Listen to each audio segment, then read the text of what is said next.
So what is up, guys? Nick here, helping you to master your technology. iPhone 5S 2022 review. Man, I don't think I've talked about this phone in about 2 years or better.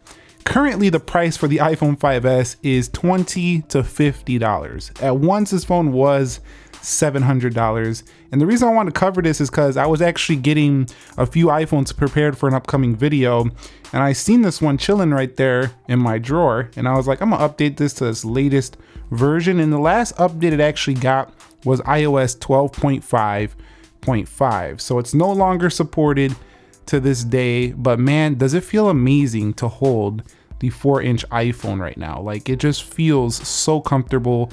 I mean, it's tiny. The iPhone 13 mini was kind of like similar to this in terms of design, but it's much bigger than the iPhone 5S, as you can see right there. But you can see what it was inspired by. It's kind of like the newer with the older here with the iPhone 13 mini. But I just want to talk about a few things with this phone here in 2022. It's definitely not one I recommend buying, but right now, what does it feel like in terms of the actual body and the build? And regardless of the fact that you can get this for like $20 to $50, I wouldn't recommend it, but you could. This phone feels quite premium. I really miss these, perfectly cut out, volume rockers right here where it says the minus and the plus. I thought the design was just beautiful, and I think they're gonna bring it back with the iPhone 14, maybe these circular buttons right here. You can see the silent switch right there, but the chamfered edges here for the 5S, just absolutely gorgeous. I actually think they were a little bit better looking in terms of just pure looks and aesthetic than the matte edges of the iPhone SE from the first generation SE. You can see that aluminum back shell with a little bit of glass cut out up here. And at the bottom, single camera, flat to the body, just absolutely no camera bumps sticking off your phone right there. I actually think the 5S has a cleaner design than some of the newer iPhones that are on the market today. So weight of it feels like nothing. I remember using this device and simply I just couldn't find it in my pocket sometimes. I thought I lost the phone because the thing is so light. I mean, you could balance this thing on your, okay, probably not on your pinky, but you could definitely balance it here on your index finger. It's ridiculous light right here with the iPhone 5S. As a matter of fact, let's go ahead and weigh it out. I got this little scale. I think it's for food, but I'm gonna go ahead and weigh it out here on this iPhone anyway. You could see, look at that, 115 grams. That's nothing. Look at the iPhone 13 mini versus this, and you'll see that's 148 grams. So that's also quite light, but the iPhone 5S is a featherweight. This thing weighs absolutely nothing. So this truly felt like a true mobile device, and to this day, it feels pretty amazing, I'm not gonna lie. Now, I will say that the display quality of the iPhone 5S is actually quite good here for being the age it is. I think this thing came out way back in like around 2013. So this phone right here, being almost 10 years old, having a Retina display just shows that Apple's been doing nice displays for a long time. Yes, this was on a much smaller panel, but when you are like just taking a look at stuff, it still looks quite clear. They only carried on the technology of Retina and just made it, a little bit better with the OLED, the different contrast levels, bigger sizes, but they basically kept their nice calibration, their nice sharp displays ever since the days of the iPhone 5S. So this has been, Apple's strong suit for a while, their Retina displays, and it still actually looks good. In 2022 right now, this display is very legible. It's still very nice. So there's nothing really bad about it besides that some people will say it's far too cramped, it's far too small. But this is a vision of smartphone back in the day. It's Steve Jobs' vision of smartphone. And I actually think it's actually still quite beautiful. I wish we still had phones like this today with the newer processors. I know that's kind of what the Mini was trying to be, but I mean, it never really satisfied that itch for this smaller 1-thumb 4-inch size. This still feels quite big when it's turned on by comparison to something like an iPhone 5S or a first generation SE. The bezels though are quite thick, you can see, but they did have the glorious Touch ID, which probably won't make its return.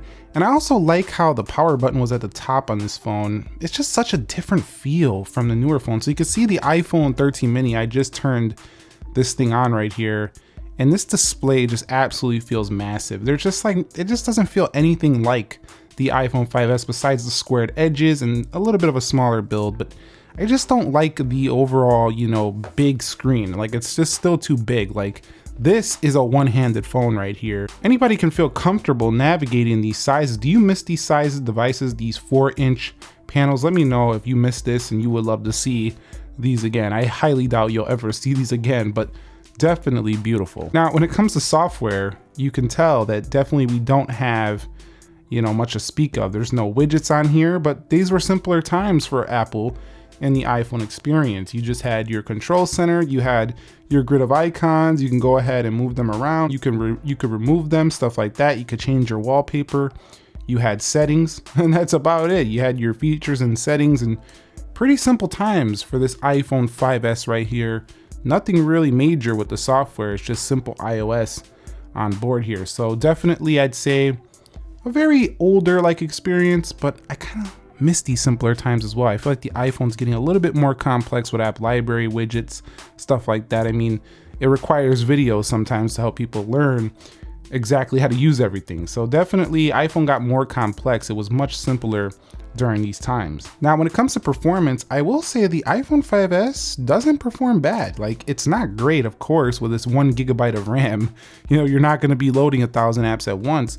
But for main stuff, I actually think that you could actually load up quite a few applications that you would still use day to day. Like, you can still write some notes in here. You can still definitely make a phone call on here. It's not that bad, like it's gonna work. You can still use the camera on here. It might be a little bit slow to load and it's not gonna look amazing, but you can still use it. So things still work on this phone. It's still functional. It's just pretty darn slow. Just for basic tasks though, it does work, and that just shows how well Apple devices perform. Even this phone heading on 10 years old. I actually might do a 10-year review on this, where we do a little bit more in-depth review next year when this thing hits 10 years in 2023. Let me know if you want to see that. But definitely it's a functional phone still. It's just kind of slow, like quite slow, but still usable. Weird, but definitely I think a lot of people could still get their main stuff done on here. I wouldn't say you're gonna get anything businessy fast done, nothing like that. But definitely you'll be able to do some main phone tasks, like use the calendar, use the camera, maybe browse the web a little bit if you need to go a couple websites. iMessage would still be fine, phone calls would still be fine. Core tasks still work on here. The cameras. Now, we talked about it a little bit a second ago, they still work. You can't even do 4K on here. It has 1080 video, and yes, it looks quite terrible right now by comparison to newer phones. But again, this is a very old phone, and I do think for what you get out of here, you could actually probably still take photos on here, edit them out, sharpen them up in some photo software, and you probably wouldn't be able to tell somebody took the photo on the 5S. So they're good enough camera on here, but not amazing. The SE really went to town fixing that on the first gen SE. The front-facing camera, quite terrible as well right now. But still, I think there's some Android phones that have worse camera quality than this from this time, for sure. So it's still, again, it's a usable camera. It's nothing that's like the worst I've ever seen, for sure.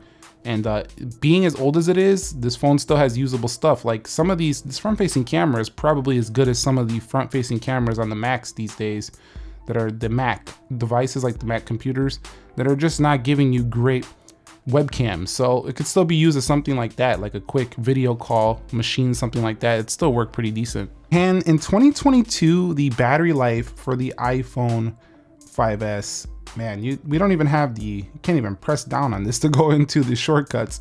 The battery life on this phone right here, pretty horrible at this time. I mean, unless you have a brand new battery, the most you're gonna get with this one is probably about a day usage if you only use core tasks. If you start using it, half a day. Yes, half a day usage.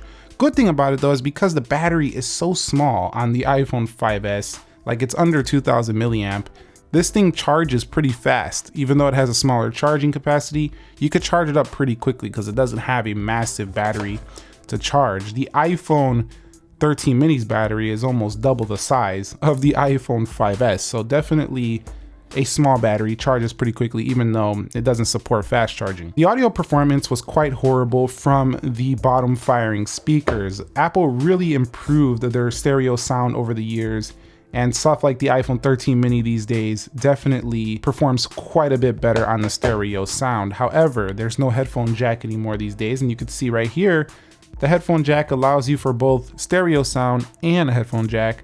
But I don't think most people need this these days. A lot of people, Bluetooth headphones have become so cheap that I think almost everyone has a pair of some sort of Bluetooth headphones. So not really useful anymore these days. And back in these days, we were working with some lower storage. This was a little bit of a higher capacity here, 64 gig, but a lot of people had 16 gig versions of the iPhone 5S. But even today, a lot of people are still using 64 gigabyte iPhones. It wasn't the worst. There was some decent storage options, but they got a lot better at offering a lot more storage at the base iPhone level, which is kind of needed these days, is using the camera more and stuff like that. Making phone calls on this phone always felt very natural, and even right now it feels natural. Just pull out the phone and just the dialer and just kind of make a phone call, you know, like it just goes up to the face real easy. It feels nice. You've got a nice grip on the phone. The grip on this phone is just excellent. I just never feel like I'm gonna drop this, even without a case. It's just so grippy. It's small, it's easy to hold. You never feel like you're gonna drop it. You can always operate it with one thumb. Just a great experience. So at the end of the day, the iPhone 5S in 2022, I wanted to revisit it because it's just such an iconic device here. It's a classic phone. And when I seen it, when I was looking for a couple other phones to do an update for, man, the iPhone mini, I feel like this is the successor to something like the iPhone 5S in 2022, but it's just too big by comparison. You know, it just doesn't feel anything like the 5S when it comes to the screen. It feels almost like the other current iPhones. I feel like I have this reach on the iPhone mini. It just don't feel like this. Like this phone right here, it's just easy. One hand, one thumb, all day, every day. And the design, I still don't think was matched here. This is still a beautiful, you know, throwback to the iPhone 5S with the mini series, a gorgeous red right there, nice cameras, but it's just not as special. Like there's just more attention to detail on the 5S. You could just see the chamfered edges around the edge, the perfect button right there, just kind of everything. The precision of this phone was just ridiculous. Look at these screws are perfectly lined up between the lightning port. I'm just obsessed with the detail on this phone. This is one of my favorites of all time. Let me know your thoughts on the iPhone 5S in 2022. Did you enjoy this classic, iconic, revisited, you know, kind of review? Do you want to see like another classic, iconic iPhone? Let me know down below, or a classic, iconic Android. I don't have many of those left over, but if you want to see one, let me know down below in the comment section of this video. If you found it entertaining, informing, let me know as well. Subscribe if you haven't already. Nick here. Be sure to be well, and peace.